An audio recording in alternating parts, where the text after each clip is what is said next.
পট বদলেছে রাজনীতির, তবে বিস্তার কমেনি দুর্নীতির। বন্ধ হয়নি অর্থ পাচার। শীর্ষ দুর্নীতিগ্রস্ত দেশগুলোর তালিকায় এখনো বাংলাদেশের নাম।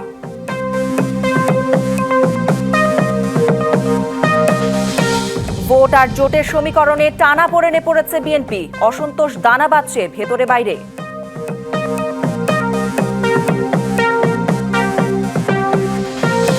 আজ থেকে জামায়াত সহ ৮ দলের প্রার্থী বাছাই শুরু। গণভোটে হ্যায়ের পক্ষে জনমত গঠনে দলগুলো চালাবে প্রচারণা। জাতির উদ্দেশ্যে সিইসির ভাষণ সম্প্রচারের প্রস্তুতি নিতে বিটিভি বেতারকে ইসির চিঠি। এই ভাষণে ঘোষণা হবে নির্বাচনের তফসিল।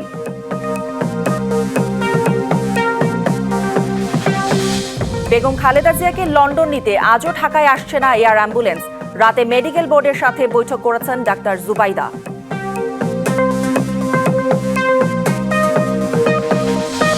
এবং জাপানের উত্তর পূর্ব উপকূলে 7.6 মাত্রার ভূমিকম্প, অন্তত 30 জন আহত। রাজনৈতিক পট পরিবর্তন হলেও দেশের দুর্নীতির বিস্তার কমেনি, থামেনি অর্থ পাচার। সেবা খাতে নীরবে চলছে ঘুষ দুর্নীতি। দুর্নীতিগ্রস্ত দেশের শীর্ষ তালিকায় এখনও নাম রয়েছে বাংলাদেশের। টিআইবির নির্বাহী পরিচালক ডক্টর ইফতেখারুজ্জামান ডিবিসি নিউজকে বলেছেন, ছাত্র জনতার অভ্যুত্থানের পরও দুদক প্রভাবমুক্ত হয়নি। সরকারের ভেতরে অনিয়ম দুর্নীতির তদন্ত না করাও দুদকের ভূমিকাকে প্রশ্নবিদ্ধ করে। তবে দুদক চেয়ারম্যান ডক্টর আব্দুল মোমেন জানান, চাপমুক্তভাবে তারা এখন কাজ করতে পারছেন। আন্তর্জাতিক দুর্নীতি বিরোধী দিবসে আদিত্য আরাফাতের প্রতিবেদন। স্বাধীনতার পর থেকে এ পর্যন্ত দেশে উন্নয়ন কম হয়নি। গড়ে উঠেছে বড় বড় ইমারত, অবকাঠামো। তবে উন্নয়নের সমান্তালে হয়েছে দুর্নীতিও। বলা যায় রাজা যায় রাজা আসে, কিন্তু দুর্নীতিগ্রস্ত দেশের শীর্ষ পর্যায়ে থেকে যায় বাংলাদেশ। ট্রান্সপারেন্সি ইন্টারন্যাশনালের দুর্নীতির সূচক 1995 থেকে বৈশ্বিকভাবে প্রকাশ হলেও বাংলাদেশ অন্তর্ভুক্ত হয় 2001 সালে। সূচকের নাম অন্তর্ভুক্তির পর বিশ্বে দুর্নীতিতে টানা 5 বার 1 নম্বর অবস্থানে ছিল বাংলাদেশ। এরপর 1 নম্বরে না থাকলেও বেশি দুর্নীতিগ্রস্ত দেশের তালিকায় থাকছে নিয়মিত।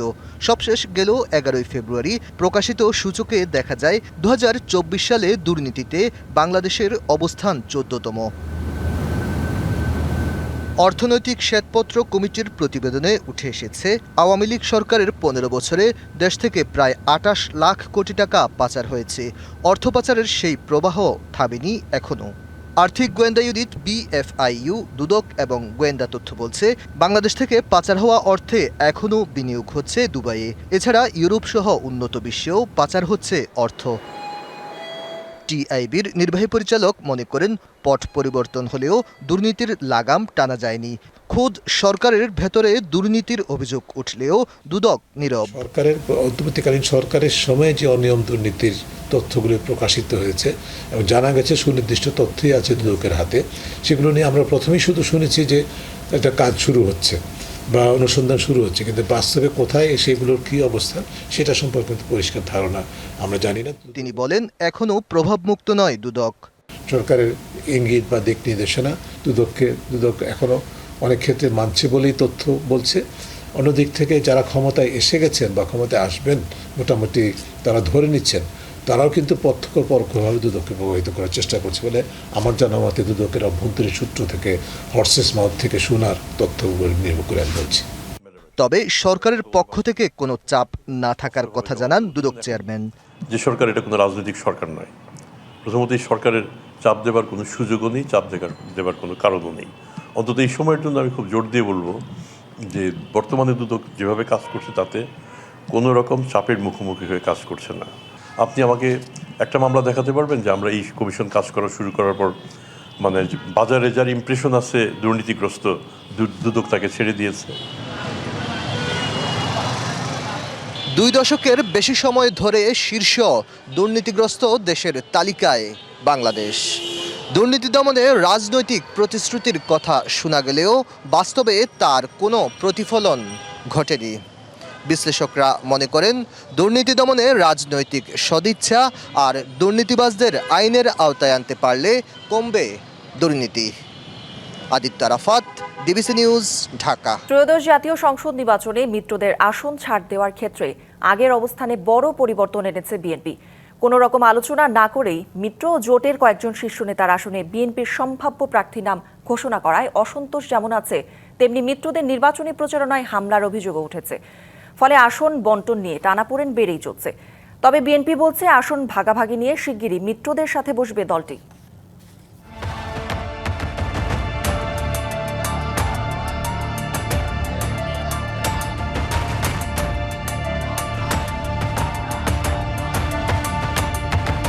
সতেরো বছরের আন্দোলন সংগ্রামের পাশাপাশি 2024-এ আওয়ামী লীগ সরকারের পতনের দাবিতে মরিয়া হয়ে এক দফার যুগপথ আন্দোলনে নেমেছিল বিএনপি ও তাদের শরিক দলগুলো।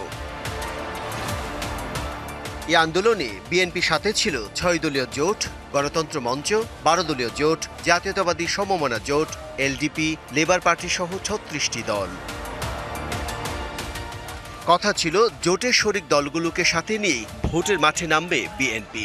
কিন্তু গণ অভ্যুত্থানে আওয়ামী লীগ সরকারের পতনের পর ত্রয়োদশ জাতীয় সংসদ যখন করা নাড়ছে দরজায়, ঠিক তখনই 2 দফায় 272টি আসনে দলীয় প্রার্থীদের নাম ঘোষণা করল বিএনপি। আরও 36টি আসনে আমরা আপনার নাম ঘোষণা করছি। মাত্র 28টি আসন বাকি রেখে শরিক দলগুলোর সাথে কোনো ধরনের ফয়সালা না করেই নিজেদের প্রার্থিতা ঘোষণা করা নিয়ে অসন্তোষ দেখা দিয়েছে। তাহলে কি আগের সিদ্ধান্ত পরিবর্তন করে একাই হারতে চাইছে বিএনপি? বিএনপি যে পথে হাঁটছেন তারা কি এখন একলা চলো নীতির কোনো কৌশল অবলম্বন করছেন কিনা? যদি সেটা করেন তাহলে তাদের প্রায়র আগেকার অবস্থান থেকে এটা ডেফিনেটলি এটা একটা ব্যত্যয় হবে। এটা একটা আত্মঘাতী কৌশল কিনা এই প্রশ্ন নানাভাবে এটা উত্থাপিত হয়েছে। সেটি এখনো কোথাও চূড়ান্ত জায়গায় পৌঁছায় নাই। সময় ফুরিয়ে আসছে, দ্রুত সিদ্ধান্ত হওয়া উচিত। আমরা দলগতভাবে নির্বাচনের জন্য পুরো প্রস্তুত এবং গণতন্ত্র মঞ্চ সহ আমাদের প্রার্থীরা ইতিমধ্যে ঘোষিত হয়েছে। কোথাও কোথাও আসন সমঝোতার যে আলাপ চলছে সমাধা এখন পর্যন্ত হয়নি। শরিকদের আসন ছাড় নিয়ে বিএনপি এখনো সিদ্ধান্তে না আসায় সম্ভাব্য প্রার্থীদের মধ্যে অস্থিরতা দেখা দিয়েছে এবং বিভিন্ন স্থানে ঘটছে হামলার ঘটনাও। আমরা আমাদের দলীয় প্রতীকে নির্বাচন করবার জন্য আমরা প্রস্তুতি নিচ্ছি, কিন্তু আমার কাজ করবার ক্ষেত্রে বাধা দেওয়ার আপনার তো কোনো অধিকার নেই। বিভিন্ন শরিক দলের প্রার্থীরা বিভিন্ন জায়গায় তো তাদের নিজেদের নির্বাচনী যতটুকু প্রচারণা করছেন, সেই সব জায়গায় অনেক ক্ষেত্রেই তারা হামলার শিকার হচ্ছেন। অফিস ভাঙচুর করে ফেলা হয়েছে। সাধারণভাবে যে নির্বাচনের গণতান্ত্রিক পরিবেশ, সেটার জন্যই খুবই হুমকি স্বরূপ। বিএনপি আওয়ামী লীগের মতন পুরনো কোনো কৌশলে যাবে যে 2-4টা দিয়ে তারপরে বললো যে ভাই আর পারলাম না, এরকম জায়গায় যাবে এটা আমি এখনো মনে করতে চাই না।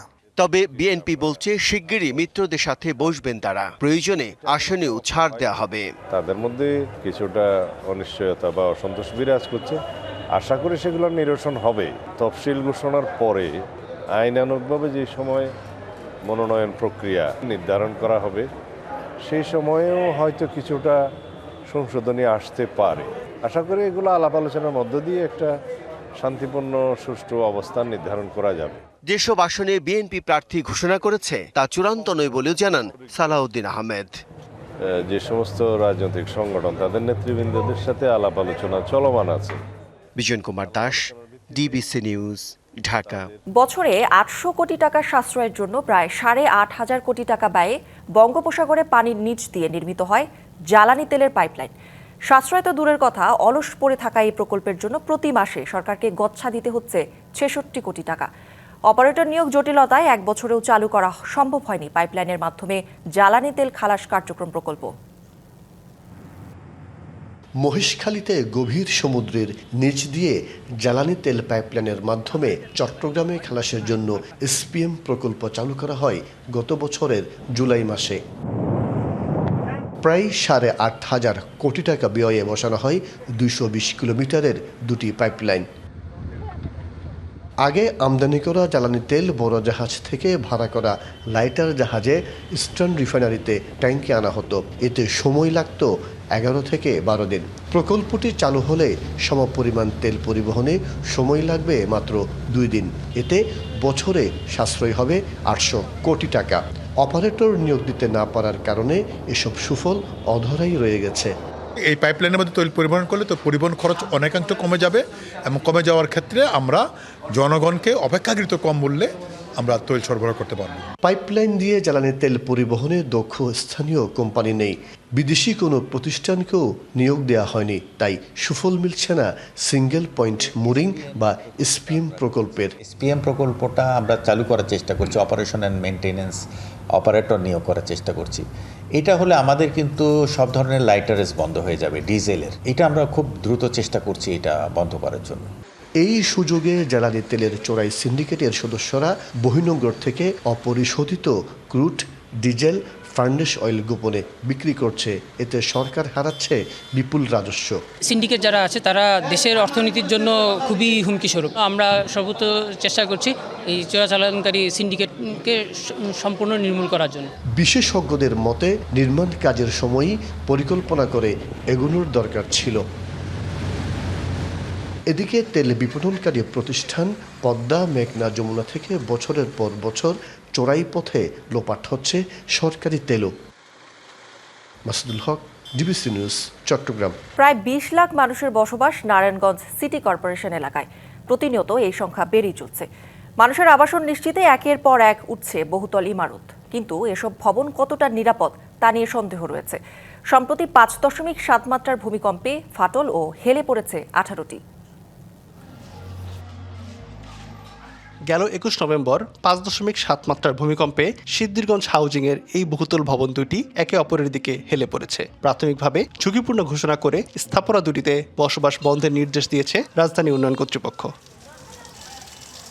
নারায়ণগঞ্জে ভূমিকম্পে ক্ষতিগ্রস্ত অন্তত 18টি ভবন চিহ্নিত করেছে রাজধানী উন্নয়ন কর্তৃপক্ষ ও জেলা প্রশাসন। কোনোটির দেয়াল ও পিলারে ফাটল, কোনোটি আবার হেলে পড়েছে। ঝুঁকিপূর্ণ বার্তা পাওয়ার পর ধীরে ধীরে সরে যাচ্ছেন বাড়ির মালিক ও বাসিন্দারা। লাজুকের বাইসে সময় ওই লাগাই দিয়ে গেছে, খালি একটা বাড়াইটা আছে, বাসা পাইতেছে না, এটা যাইব দেখবেন। আমরাও বাসা দেখতেছি। এখন আব্বু বলছে যেহেতু ওনারা আসুক পরীক্ষা করতে, যদি ওনারা বলে ছেড়ে দিতে তাহলে আপাতত চলে যাব। বুয়েটের ইঞ্জিনিয়ার আসিয়া এটা অডিট করবো, অডিট করার পরে যদি এটা ঠিক থাকে থাকার অনুমতি দিব, না থাকা থাকলে ভাঙার অনুমতি দিব। বারবার ভূমিকম্পের ঝাঁকুনিতে জনমনে উদ্বেগ বেড়েছে। স্থানীয়রা বলছেন বড় দুর্ঘটনার ঝুঁকি কমাতে ক্ষতিগ্রস্ত বাড়িগুলো যথাযথভাবে পরীক্ষা করে স্থায়ী সিদ্ধান্ত নিতে হবে। রাজুকের মানুষরা নোটিশ দিয়ে গেছে, আপনার 4টা বিল্ডিং এর নোটিশ দিছে। কিছু কিছু বিল্ডিং এর ভিতরে মানুষ আছে, আবার কিছু কিছু বিল্ডিং এর ভিতরে মানুষ নাই, একবারে খালি। দুর্বল যে বিল্ডিং গুলো আছে এগুলোর ব্যাপারে সরকার যে পদক্ষেপ নিয়েছে এটা যদি বাস্তবায়ন হয়, আশা করি ইনশাআল্লাহ জনগণ মানে এটার ব্যাপারে স্বস্তি পাবেন। সময়ের সাথে বেড়েছে নারায়ণগঞ্জ শহরের কলেবর। বর্ধিত জনসংখ্যার আবাসনের জন্য তৈরি হচ্ছে অসংখ্য বহুতল ভবন, তবে কাঠামো শক্তিশালী করতে গুরুত্ব দিচ্ছে না অনেকে। ব্যক্তি মালিকানাধীন ভবনগুলিতে তারা স্ট্রাকচারের ক্ষেত্রে মনোযোগী কম। যদি 5 তলা 6 তলা ভবন হয় বা 8 তলা 10 তলা ভবন পর্যন্ত আমরা দেখছি ডিপ্লোমা ইঞ্জিনিয়ার তারা ডিজাইন করায়। আর যদি 3-4 তলা তাহলে তো কথাই নেই, স্থানীয় কন্ট্রাক্টরে ডেকে একটা বিল্ডিং করে ফেলে। এদিকে ভূমিকম্পের ক্ষয়ক্ষতি কমাতে ক্ষতিগ্রস্ত ও অনুমোদনহীন ভবন চিহ্নিত করার পাশাপাশি গণসচেতনতা বৃদ্ধির কথা বলছে জেলা প্রশাসন। আমাদের কার্যক্রমগুলো চলছে, আমরা পাশাপাশি এটা নিয়ে আমরা ওয়ার্কিং প্ল্যান করছি, যাতে কিভাবে আমরা যে অন্যান্য যে কার্যক্রমগুলো বাছাই করেছি, ইতিমধ্যে পরিকল্পনা নিয়েছি, সেগুলো কিভাবে বাস্তবায়ন করা যায় সেটা নিয়ে আমরা কাজ করছি। প্রাণের এবং সম্পদের ক্ষতি যেন আমরা কমিয়ে রাখতে পারি সেটা নিয়ে আমরা চেষ্টা করছি। ক্ষতিগ্রস্ত ভবন খালি করার নির্দেশনা না মানলে পানি, বিদ্যুৎ ও গ্যাস সংযোগ বিচ্ছিন্ন করতে সংস্থাগুলোকে চিঠি দেবে রাজুক। সাবিত আল হাসান, ডিবিসি নিউজ, নারায়ণগঞ্জ। সুনামগঞ্জ জেলা পরিষদে 7 বছরের উন্নয়ন প্রকল্পের নামে ব্যাপক দুর্নীতির অভিযোগ উঠেছে।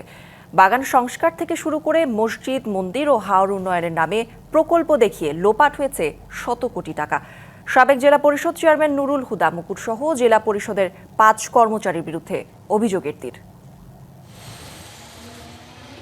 2022-23 অর্থবছরে জেলা পরিষদের পশ্চিম পাশে খালি জায়গায় মসজিদ নির্মাণের জন্য নেওয়া হয় 35 লাখ টাকার একটি প্রকল্প, কিন্তু নেই মসজিদ নির্মাণে দৃশ্যমান কার্যক্রম, অথচ তুলে নেওয়া হয় পুরো টাকা। জেলা পরিষদের বাগান সংস্কার, সৌন্দর্যবর্ধন এবং ফটক নির্মাণ সহ নানা নামে গেল 7 বছরে ব্যয় হয়েছে 77 লাখ টাকা, কিন্তু কাটেনি বাগানের বেহাল দশা। একই সময়ে পরিষদ ভবন, রেস্ট হাউস, মিলনায়তন, চেয়ারম্যান ও প্রধান নির্বাহী কর্মকর্তার কক্ষ সংস্কার, উপজেলা পরিষদের উন্নয়ন ও সংস্কার কাজে নেওয়া হয়েছে ইচ্ছেমতো প্রকল্প। এত মহা লুটপাট হইল ফ্যাসিস্ট আমলে, এটা সুনামগঞ্জের প্রশাসন অথবা দুর্নীতি দমনগুলো কিছুই জানলো না। অতএব আমরা অত্যন্ত বিস্মিত হইলাম। সুরমা নদীতে বন্যা নিয়ন্ত্রণ বাঁধ, মসজিদ, মন্দির ও শ্মশানঘাটের নামে নানা প্রকল্প অনুমোদন করিয়ে লোপাট করা হয় বিপুল অর্থ। জেলা পরিষদের সাবেক চেয়ারম্যান নুরুল হুদা মুকুটের নেতৃত্বে জেলা পরিষদের প্রধান সহকারী আব্দুল মতিন, নিম্নমান সহকারী কপিল কিষান তালুকদার ও এমদাদুল হক, duplicate machine operator Abul Kalam Azad এবং ইলেকট্রিশিয়ান ফয়জুল হক এই অনিয়মে জড়িত থাকার অভিযোগ। সরকারের শত কোটি টাকা লুট করেও এখনো বহাল তবিয়তে তারা। যদিও দুর্নীতির অভিযোগ অস্বীকার করেছেন অভিযুক্তরা। সবকিছুই প্রশাসক আনার চেয়ারম্যান যখন ছিলেন, চেয়ারম্যান প্রশাসক ছিলেন, প্রকল্প গ্রহণ, বাস্তবায়ন, ইঞ্জিনিয়ার, আমাদের কাজ হচ্ছে ফাইল অ্যাপ্রিসিয়েট করা। না ভাই, আমি তোমার তদন্ত কমিটি হয়েছে আমি জানি না ভাই। আপনার সিগনেচার আমি দিলে আমি দিতেছি কিনা আমি তো কইতে পারি না, আমি তো কোনো সিগনেচার দিই নাই। তবে ডিবিসির হাতে আসা একটি নথি বলছে 2022 সালে কপিল কিষানের বিরুদ্ধে অনিয়ম পাওয়ায় জেলা পরিষদের তৎকালীন প্রধান নির্বাহী কর্মকর্তা আব্দুল ওয়াহাব রাশেদ তাকে বদলির সুপারিশ করেন। তবে উল্টো রাশেদকেই বদলি করা হয় অন্য জেলায়। মন্ত্রণালয়ে গিয়ে আমার উদ্যোগটা কনফার্ম করেছিল। মতিন, এমদাদ, কপিল, আজাদ আরো আছে নিচের দিকে, তো এরা হচ্ছে মেইন, মানে এর একটা সিন্ডিকেট আর কি। They are very difficult to handle. ওই তদন্ত কমিটির সদস্য ছিলেন ষাটলিপিকা রিমন সরকার। এ ব্যাপারে কথা বলতে চান না ঝামেলায় পড়ার ভয়ে।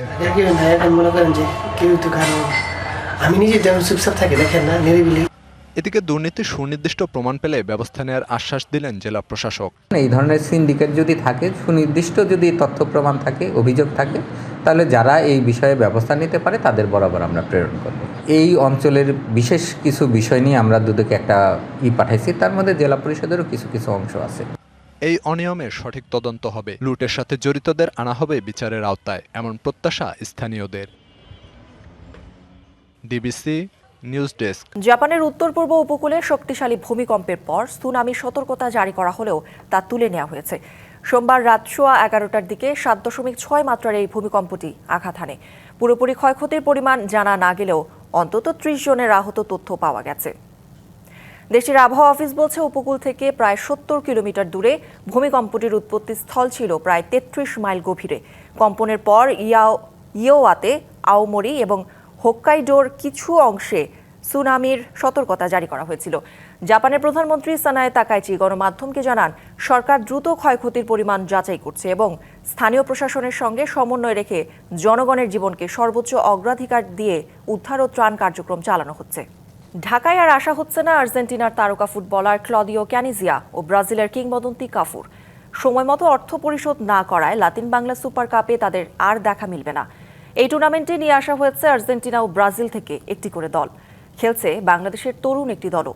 অব্যবস্থাপনা ও অনিয়মে ভরা এই টুর্নামেন্টে দেয়া হয়নি ফুটবলারদের হোটেলের বিল ও ম্যাচ ফি।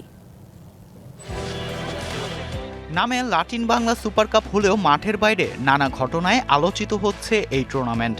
আয়োজনে অনিয়ম ও অব্যবস্থাপনার অভিযোগ উঠছে একের পর এক।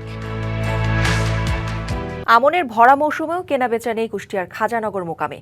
চালের নতুন ক্রয়াদেশ না থাকায় ধান কিনতে অনীহা মিল মালিকদের। তাতে ধস নেমেছে ধানের দামে। গতবারের চেয়ে মন প্রতি 200 থেকে 300 টাকা কমে বিক্রি হচ্ছে ধান।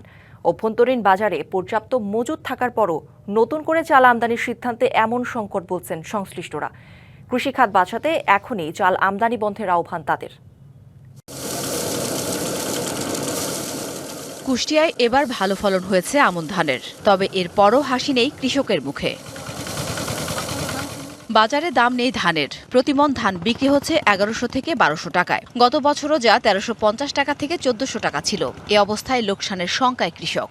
এবছরে ব্যাপারীরা বাড়ি পর আসি বলছে 1160, 50। ধানের দাম গত বছরের চাইতে প্রায় 250 টাকা মন কমই লেখা আছে। 1200, 1100-1200। আর নতুন ক্রয়াদেশ না থাকায় ধান কেনায় আগ্রহ নেই মিলার ও পাইকারদের। ভরা মৌসুমেও খাজানগর মোকামে নেই বেচাকেনা।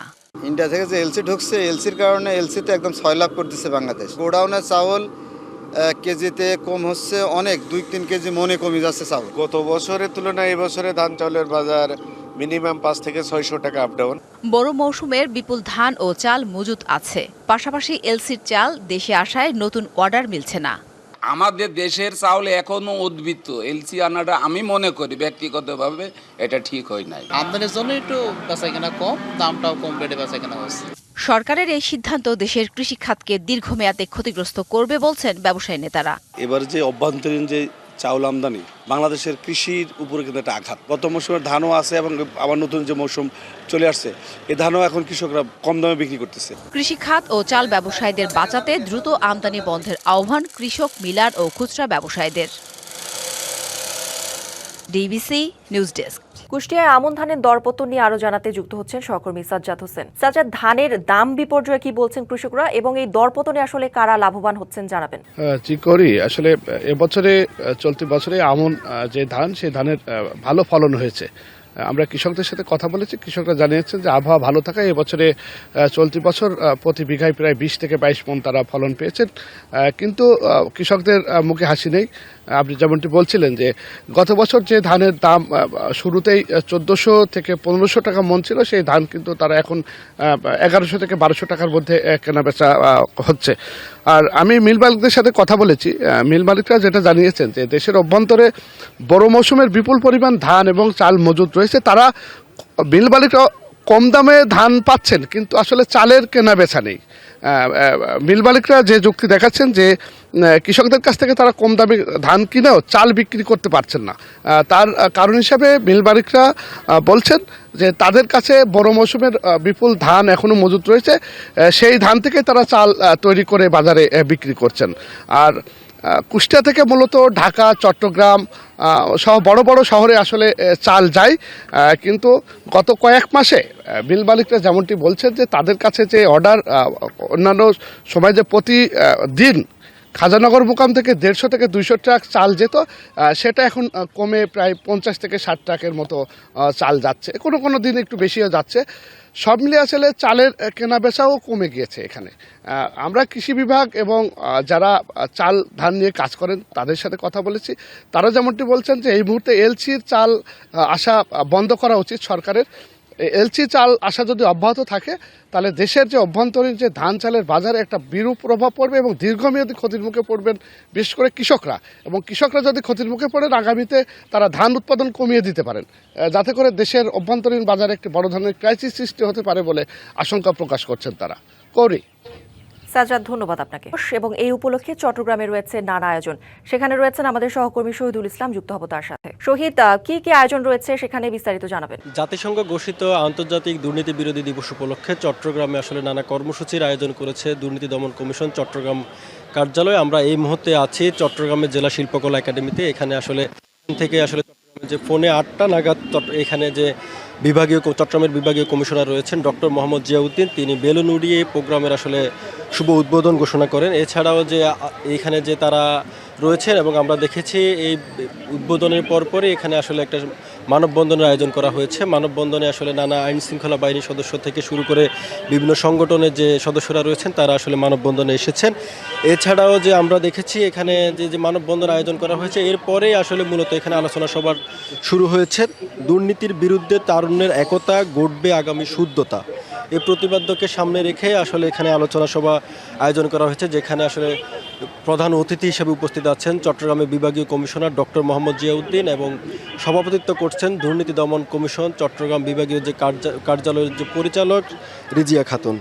তা আমরা দেখেছি এই যে জাতিসংঘ ঘোষিত যে দিবসটির আসলে মূল উদ্দেশ্য হচ্ছে যে দুর্নীতির বিরুদ্ধে গণসচেতনতা তৈরি করা এবং রাষ্ট্রীয় ও প্রাতিষ্ঠানিক পর্যায়ে জবাবদিহিতা নিশ্চিত করা। তো আমরা এই বিষয়ে আসলে আমরা চট্টগ্রামের দুর্নীতি দমন কমিশনের যে কার্যালয়ের পরিচালক রিজিয়া খাতুনের সঙ্গে আমরা কথা বলেছিলাম। তারা আসলে বলতে চেয়েছেন যে আমরা জানতে চেয়েছিলাম আসলে এই কর্মসূচির মাধ্যমে জনগণকে আসলে তারা কী ধরনের বার্তা দিতে চাচ্ছেন সেই বিষয়ে তারা আমাদের বললেন যে দুর্নীতি দমনে রাজনৈতিক যে সদিচ্ছা এবং দক্ষ ও সৎ নেতৃত্বের পাশাপাশি পারিবারিক শিক্ষা ও সামাজিক মূল্যবোধের বড় ভূমিকা রয়েছে। তবে বাস্তবতায় বাংলাদেশের দুর্নীতি বহুদিন ধরে বহুমুখী রূপ নিয়েছে, নানা সমাজে নানা স্তরে এটা আসলে বিরাজমান এবং বিশেষ করে ব্যাংকিং খাত এবং ঋণ জালিয়াতি ও অর্থ লোপাট সাধারণ মানুষের গভীর উদ্বেগের কারণ হয়ে দাঁড়িয়েছে। তারা আমাদের এমনটাই জানান। পাশাপাশি তারা বলেন যে অবকাঠামো উন্নয়ন প্রকল্প এবং বড় সরকারি উদ্যোগ এবং সরকারি ক্রয় প্রক্রিয়া স্বচ্ছতার ঘাটতি বারবার আসলে প্রশ্নের মুখে পড়ছে। এই অবস্থায় তারা আসলে গণতন্ত্র, বিচার ব্যবস্থা ও রাষ্ট্রীয় যে প্রতিষ্ঠানগুলো রয়েছে সেগুলোর প্রতি তার জনগণের আস্থা দুর্বল হচ্ছে বলে আমাদের জানান। এই অবস্থায় আসলে তারা বলতে চেয়েছেন যে সরকারি যে কর্মকর্তা এবং যে সদস্যরা রয়েছেন, যে কর্মচারীবৃন্দ রয়েছেন, তাদেরকে আসলে যদি দুর্নীতিমুক্ত রাখা যায় সেই ক্ষেত্রে যে আগামী দুর্নীতিমুক্ত যে সমাজ সেটা করা যায়, এবং যে বলা হচ্ছিল যে সরকারি কর্মকর্তা এবং কর্মচারী যারা রয়েছেন তাদেরকে আসলে দুর্নীতিমুক্ত রাখা গেলে এবং সাধারণ মানুষকে যে গণসচেতনতা তৈরি এবং সেই বিষয়ে যদি বিভিন্ন প্রোগ্রামের আয়োজন করা হয়, সেক্ষেত্রে সাধারণ মানুষও আসলে অনেকটা দুর্নীতি বিরোধী এবং দুর্নীতিমুক্ত থাকতে পারবেন বলে তারা আমাদেরকে জানিয়েছেন। এছাড়া তারা বলছেন যে আগামীর যে সমাজ, সেই সমাজকে দুর্নীতিমুক্ত সমাজ যদি গড়া যায়, সেক্ষেত্রে বাংলাদেশের যে কাঙ্ক্ষিত সাফল্য সেটা আরও বহু আকার বৃদ্ধি পাবে বলে তারা জানিয়েছেন।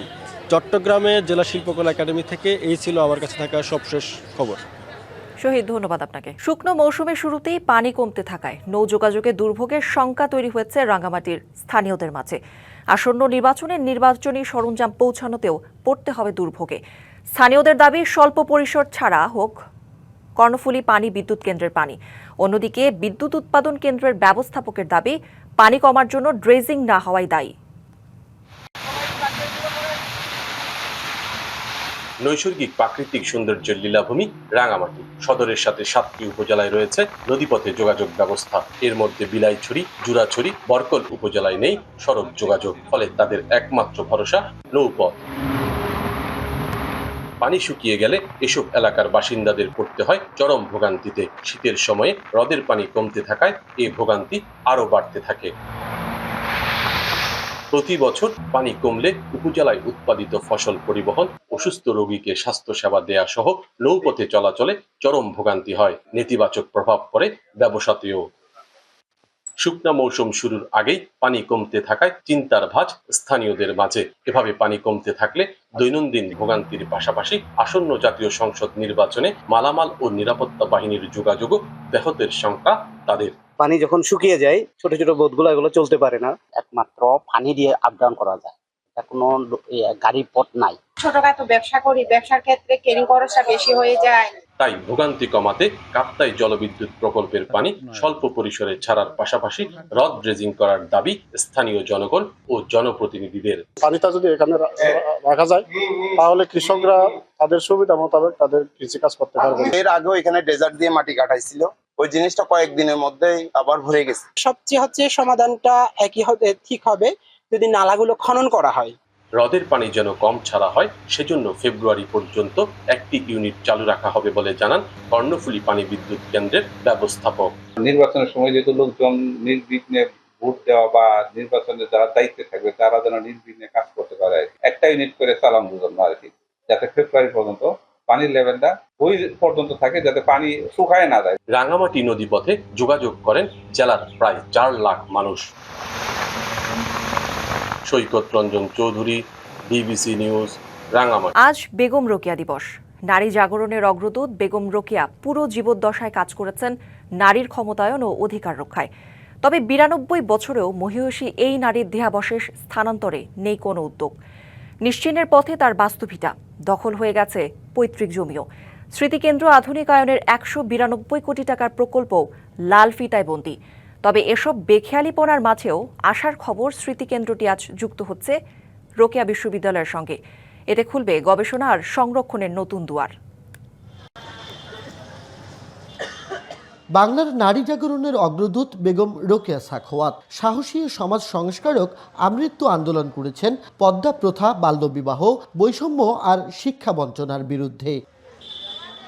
তবে যার হুঙ্কারে সমাজের অর্ধেক আকাশ নারীর হিসেবে গণ্য হয়েছে, সেই মহিষীর জন্মভিটা এখনও অবহেলা, বেদখল আর ভুল পরিচয়ে ঘেরা। ক্ষুব্ধ অনুরাগীরা বলছেন রোকেয়ার প্রতি এই অবজ্ঞা অমার্জনীয়। স্মৃতিকেন্দ্র চালু থাক, তোমার হাসপাতালে চিকিৎসক নিয়োগ দেন, এখানে আপনার বিসিএস ক্যাডার নিয়োগ দেন, কোনো কিছু কিন্তু হচ্ছে না। অর্থাৎ রোকেয়ার যে প্রতিষ্ঠানগুলো ওই টবের গাছ থেকে মাটিতে রোপণ করতেছি না। রোকেয়ার বেদখল হওয়া 350 বিঘা সম্পত্তি উদ্ধার আর দেহাবশেষ স্থানান্তরের উদ্যোগ চলছে দশকের পর দশক, তবে নেই অগ্রগতি। গবেষণা প্রকল্পের নামে হয়েছে কেবলই প্রতারণা। রোকেয়ার নামে করা প্রতিষ্ঠানের নামকরণে যুক্ত করা হয়েছে বেগম শব্দ, অথচ বেগম শব্দের বিরুদ্ধেই ছিল রোকেয়ার সংগ্রাম। সরকার যেই উদ্যোগ গ্রহণ করেছে মূলত এই দিবসের মাধ্যমে তার যেই গুরুত্ব আমাদের সমাজে, বিশেষ করে আমাদের নারী সমাজে, সেই গুরুত্বটা তুলে ধরতে পারবে। তবে আশার আলো, রোকেয়া স্মৃতিকেন্দ্র এবার বেগম রোকেয়া বিশ্ববিদ্যালয়ে অধিভুক্ত হচ্ছে। বাংলা একাডেমির সহযোগিতায় কেন্দ্রটি পুনরায় গবেষণা ও অধ্যয়নের জন্য খুলে দেওয়া হবে বলে জানিয়েছেন বিশ্ববিদ্যালয়ের উপাচার্য। রোকেয়ার যে পুরনো যে বইগুলো, নানা ধরনের বই আছে ওপার বাংলা এবং এপার বাংলায়, সেগুলোর জেরক্স কপি আমরা সংগ্রহের চেষ্টা করছি। এটাকে একটা প্রশিক্ষণ সেন্টার করতে পারি, এই জনশক্তি রপ্তানি করব আমরা, প্রশিক্ষিত জনশক্তি, যেখানে আমাদের অর্থনীতিতে আমাদের একটা সবচেয়ে ভালো ভূমিকা রাখবে। 1980 সালের 9 ডিসেম্বর রংপুরের পায়রাবন্দে জন্ম, আর 1932 সালের একই দিনে কলকাতায় মৃত্যু রোকেয়া সাখাওয়াতের সেই সংগ্রাম আজও নারীর মুক্তির অনুপ্রেরণা। Majed Masud, DBC news, Rangpur. আজ বেগম রোকেয়া দিবস। নারী জাগরণের অগ্রদূত বেগম রোকেয়া পুরো জীবদ্দশায় কাজ করেছেন নারীর ক্ষমতায়ন ও অধিকার রক্ষায়। তবে 92 বছরেও মহিয়সী এই নারীর দেহাবশেষ স্থানান্তরে নেই কোনো উদ্যোগ।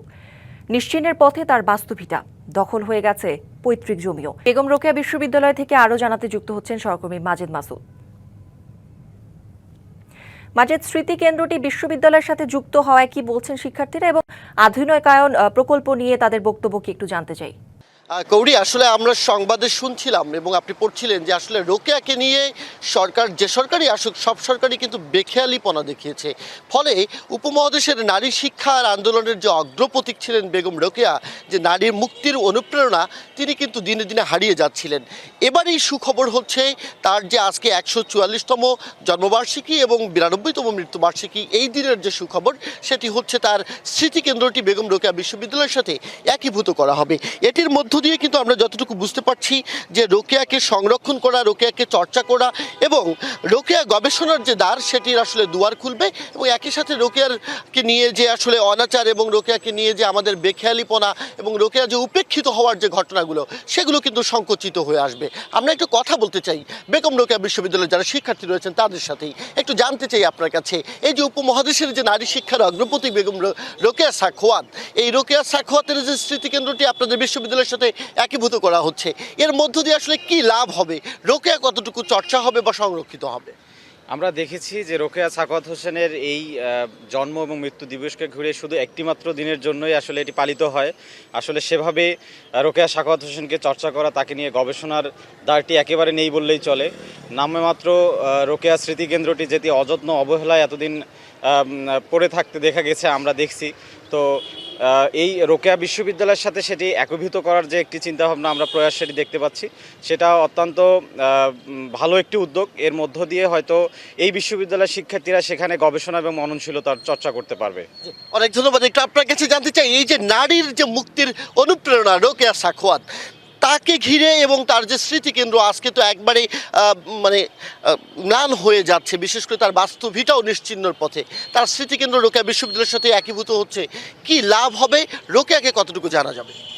এর মাধ্যমে আমরা জানতে পারবো যে নারী জাগরণের যে অগ্রদূত বেগম রোকেয়া সাখাওয়াত হোসেন, উনি আসলে নারীদের জন্য আসলে কি করেছে, এবং ওনার কারণেই অবশ্য আমরা যে নারীরা সব ক্ষেত্রে আগাই যাচ্ছি, আমরা প্রশাসনিক ক্ষেত্রে স্থান পাচ্ছি। তারপর হচ্ছে আমরা আগে যেমন ছিল নারীরা শুধু ঘরেই ছিল, তাদের পড়াশোনার কোনো ব্যবস্থা ছিল না, তো ওনার কারণেই মূলত যেহেতু এত কিছু হয়েছে, তো ওনার সম্পর্কে আমাদের অবশ্যই জানা উচিত। অনেক ধন্যবাদ কৌরি। আমরা শুনছিলাম শিক্ষার্থীরা যেটি বলছেন যে রোকেয়াকে জানা যাবে। একটি বিষয় আপনাকে দেখাতে চাই, আপনি যদি এই বিশ্ববিদ্যালয়ের নাম দেখেন, যেটি রোকেয়ার নামকরণে করা হয়েছে, নামের সামনে বেগম শব্দটি জুড়ে দেওয়া হয়েছে এবং তারই পাশে রোকেয়া দিবস পালন হচ্ছে, সেখানে কিন্তু বেগম শব্দটি লেখা হয়নি। অর্থাৎ যে রোকেয়া সাখাওয়াত আমৃত্যু সংগ্রাম করেছিলেন বেগম শব্দের বিরুদ্ধে, বৈষম্যের বিরুদ্ধে বারুদ জ্বালিয়েছিলেন যিনি, সেই রোকেয়া সাখাওয়াতকে পরবর্তীতে বাংলায় তার নামের সামনে এই বেগম শব্দ জুড়ে দেওয়া হয়েছে। তার যে দর্শন, রোকেয়ার যে চর্চা, সেটি বারবারই উপেক্ষিত হয়েছে। আমরা দেখেছি 2024-এর বিপ্লব পরবর্তী সময়ে রোকেয়া ভৎসনার শিকার হয়েছেন নিজ দেশে। অর্থাৎ বারবার প্রত্যেক সরকারের আমলে এই রোকেয়াকে সংরক্ষণ করবার জন্য যে প্রতারণা করা হয়েছে, রোকেয়া সংরক্ষণের প্রকল্প নিয়ে যে প্রতারণা করা হয়েছে আওয়ামী লীগ সরকারের আমলে, সেটির কিন্তু আজকে ইতি টেনে বাংলা একাডেমির সাথে বেগম রোকেয়া বিশ্ববিদ্যালয়ের প্রশাসন, তারা কিন্তু একটি চুক্তি স্বাক্ষর করতে যাচ্ছে। ফলে স্মৃতিকেন্দ্রটি এখন থেকে রোকেয়া বিশ্ববিদ্যালয়ের সাথে একীভূত হচ্ছে। এই যে ভৎসনা, এই যে উপেক্ষিত এবং এই বঞ্চনা, রোকেয়ার প্রতি যে অবিচার, সেই বিষয়গুলো যেমন থাকবে না, একই সাথে তার পরিবারের পক্ষ থেকে দাবি জানানো হয়েছে রোকেয়ার পৈতৃক যে 350 বিঘা লাখেরাত ছিল যেটি বেদখল হয়েছে, সেটি যেন দখল করে পরিবারের কাছে স্থানান্তর করা হয়। তো সব মিলিয়ে আজকে রোকেয়ার 92তম মৃত্যুবার্ষিকী এবং 144তম জন্মবার্ষিকী চলছে। বেলা 10:30 থেকে নানা আনুষ্ঠানিকতা দিনব্যাপী রয়েছে এবং এরপরেই হয়তো দেখা যাবে আগামী বছর থেকে রোকেয়ার চর্চাটা যথাযথভাবে তার নিজ দেশে হবে। তো কবি, এখন পর্যন্ত রংপুর থেকে এই ছিল আমার কাছে খবরাখবর। মাজেদ, ধন্যবাদ আপনাকে। চট্টগ্রামে নোংরা ও অপরিচ্ছন্ন পরিবেশে মিষ্টি তৈরির অভিযোগে দয়াময়ী মিষ্টান্ন ভাণ্ডারকে 1 লাখ টাকা জরিমানা করেছে ভোক্তা অধিকার সংরক্ষণ অধিদপ্তর। দুপুরে ভোক্তার উপপরিচালকের নেতৃত্বে এই অভিযান পরিচালিত হয়। এই ধরনের অভিযান অব্যাহত থাকবে জানান ভোক্তার কর্মকর্তারা। মিষ্টি শিরা ও দধির মধ্যে মৃত তেলাপোকা, ফ্রিজে পচা খাবার আর অস্বাস্থ্যকর পরিবেশে তৈরি হচ্ছে মিষ্টি সহ বিভিন্ন খাদ্যপণ্য। এমন চিত্র চট্টগ্রাম মহানগরীর দয়াময়ী মিষ্টান্ন ভাণ্ডারের। প্রতিষ্ঠানটির বাহ্যিক চাকচিক্য দেখে ক্রেতারা যতটা আশ্বস্ত হন, ভেতরের দৃশ্য সম্পূর্ণ উল্টো। অভিযানে দেখা যায় অপরিচ্ছন্নতা, জং ধরা যন্ত্রপাতিতেই চলছে প্রতিষ্ঠানটির কার্যক্রম।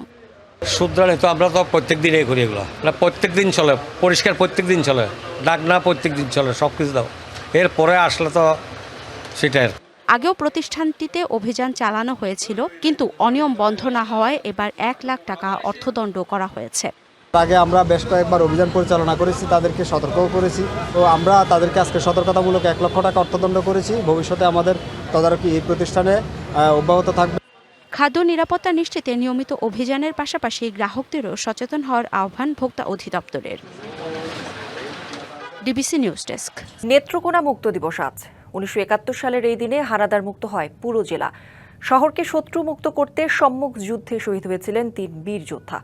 তাদের প্রতি বিনম্র শ্রদ্ধায় নানা কর্মসূচি পালন করে আসছে সর্বস্তরের মানুষ। শহীদ 3 বীর যোদ্ধা হলেন আবু খা, আব্দুস সাত্তার ও আব্দুর রাশিদ। স্বাধীনতার দীর্ঘ সময় পেরিয়ে গেলেও প্রকৃতপক্ষে এখনও প্রত্যাশা বাস্তবায়ন হয়নি বলছেন স্থানীয় বীর মুক্তিযোদ্ধারা। তবে শহীদদের স্মৃতি সংরক্ষণে এরই মধ্যে নেত্রকোনা জেলা প্রশাসক প্রাঙ্গণে নির্মিত হয়েছে প্রজন্ম শপথ নামে স্মৃতিসৌধ, যেখানে প্রতি বছর শ্রদ্ধা নিবেদন করে জেলা প্রশাসন, মুক্তিযোদ্ধা সহ সর্বস্তরের মানুষ। স্বাধীনতা যুদ্ধে জেলার 3427 জন মুক্তিযোদ্ধা অংশ নিয়েছিলেন। তুমুল যুদ্ধ হয়।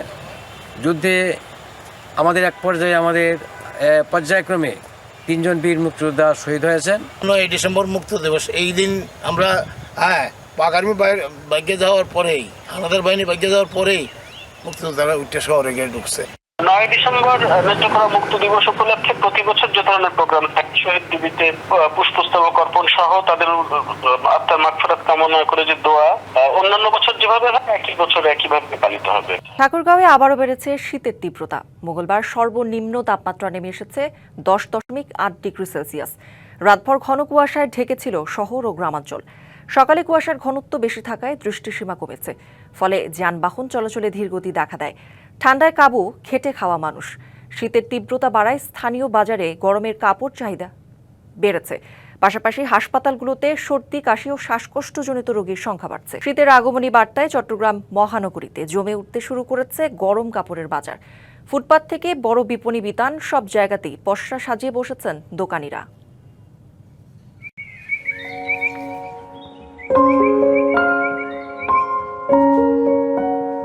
হেমন্তের শেষ ভাগে এসে চট্টগ্রামের প্রকৃতিতে ধরা দিয়েছে শীতের আগমনী বার্তা।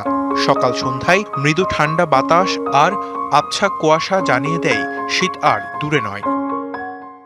এই যে কি সুন্দর সুন্দর ভয়ানক রে, আর কাছে 2টা জন আছে। শীত মোকাবিলায় প্রস্তুতি নিচ্ছে বন্দরনগরীর মানুষ। জমে উঠেছে গরম কাপড়ের বাজার। নগরীর রাস্তার পাশে সোয়েটার, জ্যাকেট, চাদর, মাফলার, কম্বল, উলের টুপি সহ সব ধরনের শীতের পোশাক সাজিয়ে বসেছেন দোকানিরা। দিনভর এসব দোকানে ক্রেতাদের ভিড় লেগেই থাকছে।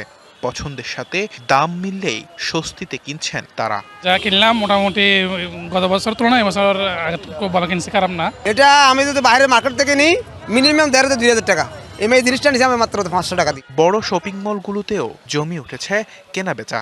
মার্কেটের চেয়ে এখানে অনেক ভালো, ওখানে হলে তো অনেক দাম পড়ে যায়। গতবারের তুলনায় এবছর দামে কম আছে আর কেনাকাটা করে ভালো লাগতেছে। বিক্রেতারা বলছেন এবছর শীতের পোশাকের সরবরাহ বেশি, দামও তুলনামূলক কম।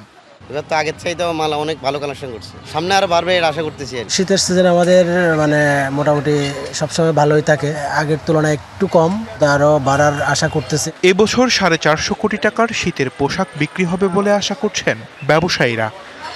DBC news desk. দুর্নীতিবাজদের বাদ দিয়ে সঠিক লোককে নির্বাচিত করতে হবে ভোটারদের, তাহলেই দেশে দুর্নীতি কমবে, এমন মন্তব্য করেছেন দুর্নীতি দমন কমিশনের চেয়ারম্যান ডক্টর মোহাম্মদ আব্দুল মোমেন। আন্তর্জাতিক দুর্নীতি বিরোধী দিবস 2025-এর উদ্বোধন অনুষ্ঠানে কথা বলেন তিনি। মঙ্গলবার সকাল 8:30টায় দুদকের প্রধান কার্যালয়ের সামনে জাতীয় সঙ্গীত পরিবেশন এবং জাতীয় পতাকা উত্তোলনের মধ্য দিয়ে শুরু হয় কর্মসূচি। দিবসটির এবারের প্রতিপাদ্য দুর্নীতির বিরুদ্ধে তারুণ্যের একতা, গড়বে আগামীর শুদ্ধতা।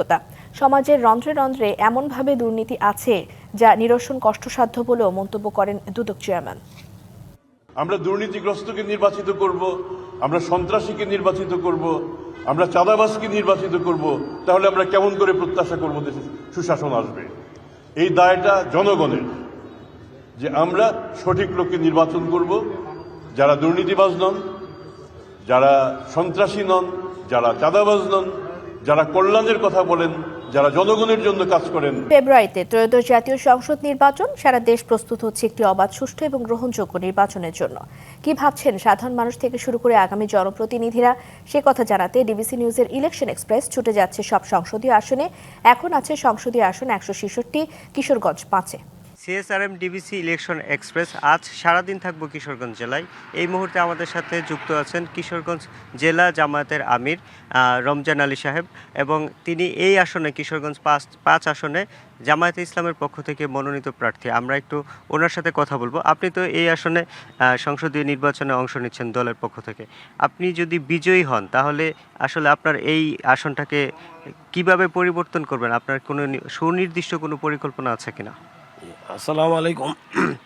আমি যদি আসনে এমপি নির্বাচিত হই তাহলে বাংলাদেশের সংবিধানের যে 5টি মৌলিক অধিকার রয়েছে, অন্ন, বস্ত্র, বাসস্থান, শিক্ষা, চিকিৎসা, এই 5টি মৌলিক অধিকার প্রতিষ্ঠার জন্য আমি চেষ্টা করব। আমার নির্বাচনী এলাকা নিকলি এবং বাজিতপুর 2 উপজেলা শিক্ষায় অনেক পশ্চাৎপদ, শিক্ষার ব্যাপক উন্নয়ন করতে হবে, অবকাঠামোগত উন্নয়ন, শিক্ষার মানের উন্নয়ন করতে হবে। চিকিৎসার জন্য ভালো ব্যবস্থা নেই, এখানে ভালো হাসপাতাল, ডাক্তার এবং যন্ত্রপাতি সম্বলিত ভালো হাসপাতাল করতে হবে, এবং বিনা পয়সায়, অল্প পয়সায় যেন আমার জনগণ চিকিৎসা নিতে পারে সেই ব্যবস্থা আমি করব।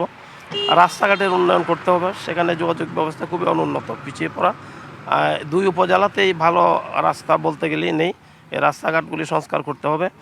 আমার উপজেলায় নদী বিদ্যুৎ উপজেলা ভাটি এলাকা, সেখানে অনেক জায়গায় নদী ভাঙ্গন রয়েছে। নদী ভাঙ্গন রোধ করার জন্য বেড়িবাঁধ নির্মাণ সহ যে সমস্ত প্রোটেকশন ব্যবস্থা নেওয়া দরকার সেগুলি আমি করব ইনশাল্লাহ। আমার নির্বাচনী এলাকার জলমহল রয়েছে যেগুলি অন্যায় অবৈধভাবে ইতিপূর্বে ব্যবহার করা হয়, যারা প্রকৃত জেলে তারা মাছ ধরতে পারে না। আমি যদি এমপি নির্বাচিত হতে পারি তাহলে সরকারি নিয়ম মেনে জলাশয়গুলিকে উন্মুক্ত করে দেওয়া হবে, যাতে প্রকৃত জেলেরা, গরিব মানুষ মাছ ধরে জীবন জীবিকা নির্বাহ করতে পারে। আপনার আসলে মাদকের ছোবল আছে আমরা যতটুকু জানতে পেরেছি। এই যে মাদকের আসক্ত, এই থেকে মানুষকে বের করতে, বিশেষ করে তরুণ সমাজকে, আপনার কোনো সুনির্দিষ্ট পরিকল্পনা বা কার্যপরিধি আছে? এটা একটা বড় সমস্যা। আমি যতটুকু জানি ব্যাপকভাবে মাদকের ছড়াছড়ি আমার ওই নির্বাচন এলাকায়, গ্রামে, পাড়া মহল্লা এগুলি আছে। আমি যদি এমপি নির্বাচিত হই এবং আমার দল জামাত ইসলামী যদি সরকার গঠন করতে পারে, তা মাদকের বিরুদ্ধে 0 টলারেন্সে আমরা থাকব, এবং মাদকের ব্যবসা অতীতে যারা করছে সরকার দলীয় রাজনৈতিক দলের নেতাকর্মীদের ছত্রছায়া করেছে। জামাত ইসলামী সরকার গঠন করলে আমাদের নেতাকর্মীরা তো মাদকের সাথে কোনো সম্পর্ক নেই, বরং মাদকের ব্যবসা বন্ধ করব, এবং মাদক ব্যবহার করলে কী কী ক্ষতি হয় তার জন্য আমরা গ্রামে গঞ্জে মোটিভেশনাল কাজ করব। আমরা গার্জিয়ানদেরকে ঘুষ এবং দুর্নীতি এটা একটা আমাদের সমাজের মানে ব্যাধির মতো, এটা সবাই জানে। আপনার আসনেও নিশ্চয়ই আছে। তো এই এই যে এই ধরনের একটা দুর্নীতির সিস্টেম দাঁড়িয়ে গেছে, এর থেকে বেরিয়ে আসার জন্য আপনারা আসলে পারবেন কিনা আদৌ? ইনশাল্লাহ আমরা পারবো। দুর্নীতি হচ্ছে বাংলাদেশের 1 নম্বর সমস্যা। অতীতে দুর্নীতির কারণেই কিন্তু আমরা পিছিয়ে পড়ছি। আমরা বিগত দিনে 5 বার দুর্নীতিতে চ্যাম্পিয়ন হয়েছি। আমরা প্রথমত মানুষকে, জনগণকে এটা বোঝাবো যে দুর্নীতি আমাদের জন্য একটি বড় সমস্যা। এই দুর্নীতি থেকে উদ্ধার পাওয়ার জন্য আমরা যেখানে দুর্নীতি হয় সেই জায়গাটা থেকে আমরা নক করব, যাতে দুর্নীতির সৃষ্টি হতে না পারে। বিশেষ করে সরকারি কর্মকর্তা কর্মচারী তাদের পর্যাপ্ত বেতনের ব্যবস্থা করা হবে, যাতে তারা অর্থের অভাবের কারণে দুর্নীতি করতে, ঘুষ খেতে বাধ্য না হয়। সাধারণ মানুষের মধ্যে একটা কথা প্রচলিত আছে যে বাংলাদেশ জামায়াতে ইসলামী ক্ষমতায় আসলে নারীরা ঘর থেকে বের হতে পারবে না বা তারা আবদ্ধ হয়ে যাবে। আসলে নারীদের বিষয়ে আপনাদের মেসেজটা কি? তাদের অধিকারটা আপনারা কিভাবে নিশ্চিত করবেন? সুনির্দিষ্ট কোনো পরিকল্পনা বা যদি বলতেন। এটা একেবারে একটা ভুল ইনফরমেশন আমাদের প্রতিপক্ষ দিচ্ছে। নারীদেরকে ইসলাম যে মর্যাদা দিয়েছে, জামাত ইসলামী সেই মর্যাদাই দিবে। ইসলাম নারী পুরুষ সকলের জন্য শিক্ষাটা ফরজ করছে, বাধ্যতামূলক। সুতরাং পুরুষরা যেমন শিক্ষা গ্রহণ করবে, নারীরাও শিক্ষা গ্রহণ করবে। আমাদের জামাত ইসলামীতে হাজার হাজার নারী ডাক্তার, ইঞ্জিনিয়ার, ইউনিভার্সিটির প্রফেসর, কলেজ মাদ্রাসার শিক্ষক রয়েছে। সুতরাং এই কথা যারা বলে তারা প্রমাণ করতে পারবে না যে জামাত ইসলামী ক্ষমতায় গেলে, সরকার গঠন করলে নারীরা চাকরি করতে পারবে না, বরং প্র্যাকটিক্যাল দেখতে পারবে। আমাদের মৌলানা মধ্যে নিজামী, উনি মন্ত্রী ছিলেন এবং আমির ছিলেন, কেন্দ্রীয় আমির ছিলেন। ওনার ওয়াইফ একটা ইন্টারন্যাশনাল স্কুল অ্যান্ড কলেজের প্রিন্সিপাল ছিলেন। আপনাকে অসংখ্য ধন্যবাদ। আমরা বুঝতে পেরেছি যে আপনারা যদি ক্ষমতায় আসেন তাহলে নারী ক্ষমতা নিয়েও কাজ করবেন এবং সমাজের মাদক নির্মূল এবং অন্যান্য যে বিষয়গুলো আছে সেই বিষয়গুলো নিয়ে কাজ করবেন। তো CSRM ডিবিসি ইলেকশন এক্সপ্রেস আজ সারাদিন থাকবো জেলায়। পরবর্তী সংবাদে আমরা নতুন কোনো প্রার্থীর সাথে সংযুক্ত হব। ততক্ষণ সবাই ভালো থাকুন, আমাদের সাথে থাকুন। রাজধানীর মোহাম্মদপুরে নৃশংসভাবে হত্যার শিকার মা মালাইলা আফরোজ এবং মেয়ে নাফিসা বিনতে আজিজের মরদেহ নেওয়া হয়েছে নাটোরের বাড়িতে। মঙ্গলবার ভোরে মরদেহবাহী গাড়ি নাটোর শহরের বড়গাছায় পৌঁছায়। জোহরের নামাজের পরে জানাজা এবং দাফন হবে। নিহতরা বড়গাছা এলাকার AZM আজিজুল ইসলামের স্ত্রী মালাইলা আফরোজ এবং তার মেয়ে নাফিসা বিনতে আজিজ। সোমবার রাজধানীর মোহাম্মদপুরে শাহজাহান রোডের বাসা থেকে মা মেয়ের মরদেহ উদ্ধার করা হয়। ধারণা করা হচ্ছে বাসার গৃহকর্মী আয়শা তাদের হত্যা করে পালিয়ে যায়। আমার ভাইয়ের মেয়েটা ও ড্রয়িং রুমে এরকম নাকি ওয়ালের সাথে এরকম উপর হয়ে আছে, আর আমার ভাইয়ের বউটা, আহা, মানুষ কত নির্মম হলে এরকম করতে পারে। তাদেরকে আমরা ফিরে পাবো না, তো আমরা চাই যে পুরো ঘটনাটার একটা সুষ্ঠু তদন্ত হোক এবং আমরা ন্যায় বিচার পাই।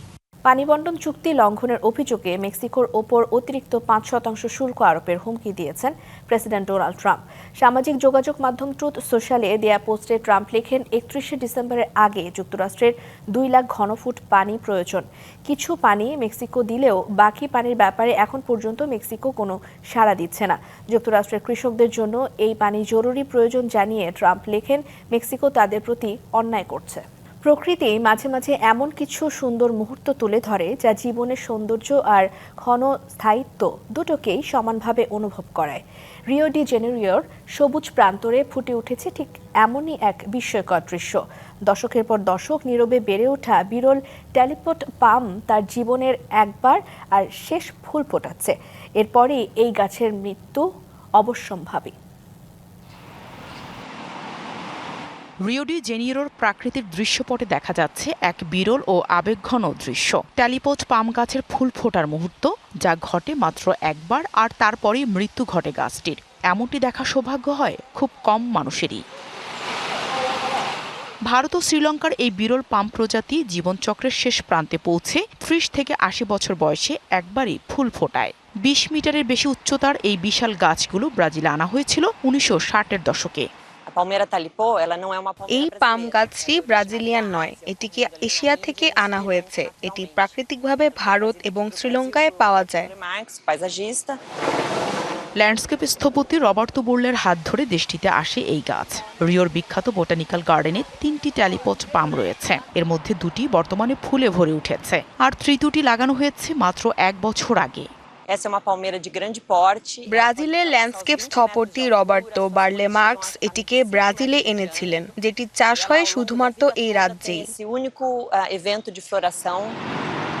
আবারও এমন দৃশ্য দেখতে হলে অপেক্ষা করতে হবে আরও বহু বছর। শেষবার এই গাছের ফুল ফুটেছিল 2010 সালে। শুধু বাগানই নয়, আতেরো দ্য ফ্লামেঙ্গো পার্কে শুরু হয়েছে বড় একটি ট্যালিপট ঝোপের ফুল ফোটা।